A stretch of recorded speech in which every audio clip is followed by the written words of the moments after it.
이것은 일본의 저명한 투자 분석가 우라가미군요. 금융시장의 사계란 주제를 가지고서 공부를 해보도록 하겠습니다.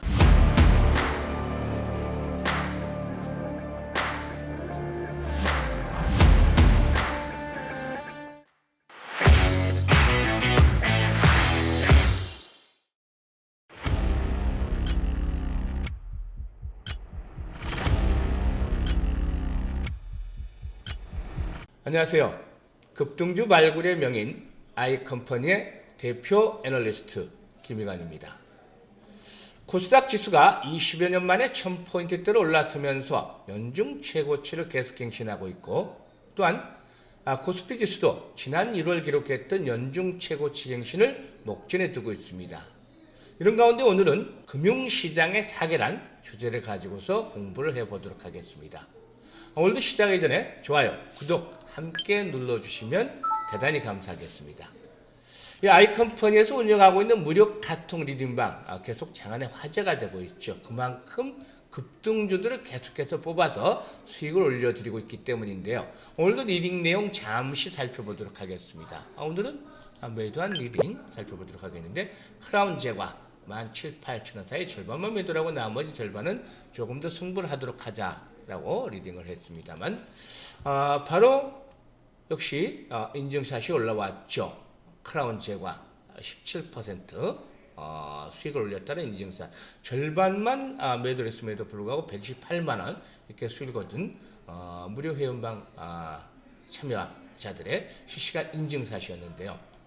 사실 아시다시피 크라운 제과는 아직까지 완전히 시세가 끝난 것은 아니다라고 보여집니다. 크라운 제과. 대표적으로 윤석열 테마주 중에 하나죠. 윤석열 테마주 중에 하나인데, 이 정치 관련주라는 것이 실질적으로 뭐 실체가 없기는 합니다만은, 주식 투자는 미인 투표라는 것과 같다라는 것처럼 그야말로 군중적인 심리가 어떻게 움직이느냐에 따라서 급등도 하고 급락도 하게 되죠.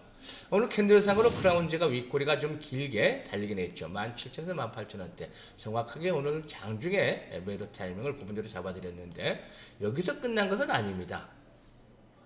펀드멘탈도 좋고 실적도 이렇게 뒷받침이 되는 가운데 거래량이 꾸준하게 수반이 되면 결국에 한 번 더 레벨업들이 충분히 시도될 수 있는 종목이죠. 따라서 이런 종목들은 여전히 승부 구간에 있다고 볼 수가 있겠습니다. 예상을 해드렸던 대로 2분기 들어서서 일단 다시 한번 시장이 힘을 얻고 있는데요. 다만 무차별적인 상승세가 아니라 옥석이 구분이 되고 있죠. 따라서 줄을 잘못 써 있으면 상대적인 박탈감이 더욱더 심화될 수도 있다는 것들 이미 예상을 해드렸던 바가 있죠. 따라서 이 시장이 좋아지는 가운데서도 계속해서 투자를 잘못하고 있거나 또 이로 인해서 원금에 대한 손실이 있고 있는 분들, 이런 분들은 참 안타까울 수밖에 없는데요. 이런 분들은 주저하지 마시고 아래 전화번호 나갔죠? 010-8412-5728번으로 성함을 문자로 주시길 바라겠습니다. 아니면 무료 카톡 리딩방의 입장에서 곧바로 손실본 원금을 회복할 수 있는 기회를 만들어 드리도록 하겠으니 많이들 참여해 주시길 바라겠습니다. 자, 그러면 오늘은 앞에서 언급을 했던 대로 이 금융시장의 사계라는 것들을 가지고서 공부를 해보도록 하겠는데요. 이것은 일본의 저명한 투자 분석가 우라가미 군요가 정의란 내용입니다. 일반적으로 우리들이 사용하는 뭐 실적 장세, 금융 장세 이런 것들은 뭐 귀에 익숙하겠습니다만은 이런 것들을 단어를 만든 그런 사람이기도 하죠. 이 부분에 대해서 오늘 살펴보도록 하겠는데요. 우선 이보다 앞서서 이 금융시장을 움직이기 전에 이 경기에 대한 부분들부터 살펴볼 필요가 있겠죠. 사실상 이 경기, 자본주의 경제는 경제의 활동 움직임과 또 이에 따른 결과로 경기가 부침을 좌우하게 되는데, 등락을 좌우하게 되는데, 이것들을 경기 변동이라고 얘기를 합니다. 이 경기 변동이 계속해서 반복적으로 되풀이되는 걸 가지고 경기의 순환 사이클, 경기 순환이라고도 얘기를 하죠. 경기 순환. 이 경기는 회복기가 있고 크게 네 국면으로 나눌 수가 있습니다. 네 국면. 회복기가 있고, 이 회복기가 있고, 그 다음에 후환기가 있고, 후퇴기가 있고 또 침체기가 있고, 이런 네 국면으로 나누게 되는데, 이런 부분들과 맞물리면서 이 금융시장의 사계절이라는 것들이 이미지가 나타났다는 거죠. 이 금융시장의 사계절은 크게 나눠보면 우리들이 일반적으로 얘기하는 금융장세가 첫 번째로 꼽힐 수가 있는데, 금융장세는 경기가 침체된 상태에서 기업 실적은 나쁘지만 금리가 떨어져서 풍부한 유동성을 바탕으로 해서 돈의 힘으로 움직이는 그런 주가가 상승하는 국면을 얘기를 하는 것이죠. 그리고 반면에 실적 장세, 이것은 경기가 회복이 되고 또 금리도 오르게 되지만 이 기업들의 실적이 호조를 보여주면서 실적을 바탕으로 해서 주가가 상승하는 국면을 얘기하는 것이죠. 또 세 번째로 얘기할 수 있는 것은 역금융 장세가 있겠고, 네 번째로는 역실적 장세라는 것이 있습니다. 이 금융장세나 실적장세에 대한 부분들은 좀 많이 들어봤죠. 특히 요즘 들어서는 이제 금융장세에서 실적장세로 넘어가는 과도기적인 국면에 있다라는 그런 것들을 좀 자주 접했을 것으로 생각이 됩니다만, 역금융장세나 역실적장세는 다소 좀 생소한 분들도 많겠죠. 이 역금융장세는 경기가 하락을 보여주고 있지만 이로 인해서 금리가 급등을 하고 상당히 금리가 오르게 되고, 반면에 이 금리에 대한 부담 등으로 인해서 기업 실적은 이 실적 장세에 보였던 최고치 수준에 미달하면서 점차적으로 둔화되는 모습을 보여준다. 이에 따라서 주가는 오히려 하락하는 그런 과정을 나타내게 되는데요. 이런 부분들을 역금융 장세라고 얘기를 하죠.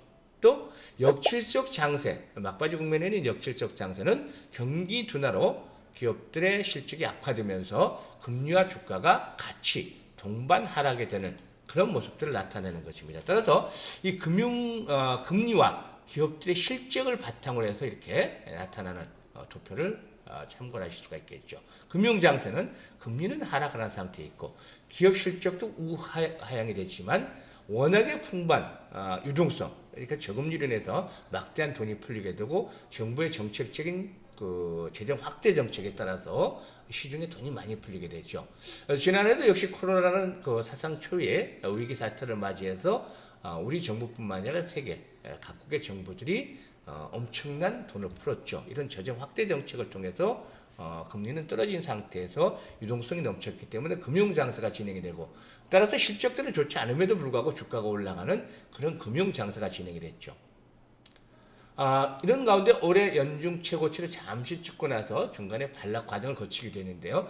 현재는 금리는 서서히 회복이 되는, 그러니까 미국의 장기 국채 금리가 최근에 좀 상승을 하면서 일시적으로 시장에 좀 단기적인 충격을 주기로 했었는데, 일단 이 금융장세에서 실적 장세로 넘어가는 초기 국면, 즉 금리가 상승하는 초기 국면에서는 금리 상승은 우려할 필요가 없다고 했었죠. 현재 이는 실적들이 회복이 되고 있는 상황이기 때문에 실적을 바탕으로 해서 기업들의 실적 호전을 바탕으로 해서 주가가 상승하는 그런 흐름을 나타내게 되는 것이죠. 따라서 현재는 금융장세에서 실적 장세로 이전이 되는 그런 구간에 있다고 볼 수가 있겠습니다. 반면에 역금융장세 속에서는 금리는 계속해서 지속적으로 오르고, 반면에 이 기업 실적은 최고치를 찍고 상승률이 둔화되거나 또 조금 더 후퇴하는 그런 모습을 보여주면서 주가는 하락세로 반전하게 되는 것이죠. 역실적 장세에서는 금리는 고점을 치고 내려오는 초기 국면에 있지만 기업 실적이 급격하게 되면서 주가는 하락 국면이 진행이 되는 그런 모습들을 나타내게 되죠. 따라서 이 각각의 특징들을 살펴보는 그런 모습들을 보여줘야 되는데, 옆에서 언급을 했습니다만 금리와 기업들의 실적, 이런 부분들이 상당히 중요한 이미지를 차지하게 되는 것이죠. 이것들을 보면서 도표로 만들어 놓은 부분들이 있는데요. 경기의 상승시, 또 하락기. 경기의 상승 국면은 금융장세와 중간에 단기 반락 과정을 거쳐서 실적 장세로 연결이 되고, 또 이후에 경기 하락기에는 역금융장세와 역실적 장세, 중간 반등 국면을 거쳐서 역실적 장세가 나타난다 라고 이렇게 도표를 통해서 자세히 현재 안내를 드렸죠. 따라서 이런 부분들만 잘 파악을 하고 있어도 현재 시장 상황은 어떤 국면에 있는지를 아실 수가 있겠죠. 이제는 금융장세를 넘어서서 기업들의 실적 회복. 올해 들어서 IMF를 비롯해서 각종 세계은행이라든가 여러 가지 조사 기관들에서 나타내는 경기 성장률, 경제 성장률, 지난해에 비해 상당히 좋아지고 있죠. 이를 바탕으로 해서 경기가 회복이 되고 기업들의 실적이 호전이 되는 상태에서 이 실적 장세로 진입을 해나가는 그런 모습들을 나타낼 것이다 라고 볼 수가 있겠습니다. 따라서 현재는 금융장세가 어느 정도 일단락이 되고 실적 장세로 진입을 해나가는 그런 과정이 있게 된다고 볼 수가 있겠는데요. 문제의 경우 하나 여기에서 문제가 될 수 있는 부분들이 있죠. 지난 2008년 이후부터 사실상 보면 이 나스닥 지수인데, 다우지수인데, 다우지수가 현재 사상 최고치를 경신하고 있죠. 2008년도 글로벌 금융위기를 겪은 상태에서 무지막지한 아주 천문학적인 자금을 풀었죠. 이 유동성에 대한 환수 조치가 되지 않은 상태에서 계속해서 긴축을 하지 않은 상태에서 가파르게 상승해 왔고, 이런 부분들이 실적 장세를 얼마만큼 앞으로 지속을 시킬 수 있을 것인가, 여기에 이제 변수가 작용이 될 수가 있겠죠. 만약에 이런 그 과정들이 없었다면 오히려 금융 장세보다는 실적 장세가 더 길게 나타날 수 있는 기간이 구간으로 볼 수가 있었겠습니다만, 워낙에 유동성에 대한 부분들이 많이 풀린 상황이 오래 지속이 됐기 때문에 이 금융 장세에 이어서 실적 장세, 뒤늦게 나타나는 실적 장세의 흐름들이 조금 기간은 국면으로 봤을 때 짧아질 수도 있을 가능성이 있다고 보여집니다. 따라서 이런 여러 가지 변화들을 잘 살펴보면서 유연하게 대응을 해 나가는 것들이 필요해 보이는데요. 앞에서도 언급을 해드렸습니다만, 문제는 시장이 좋아져도 지난해와 같이 무차별적인 상승을 기대하기는 어렵다는 점입니다. 이제는 옥석이 구분이 되고 내기의 편중이 심화되고 있다. 편중 현상이 나타날 것이다 라고 볼 수가 있겠죠.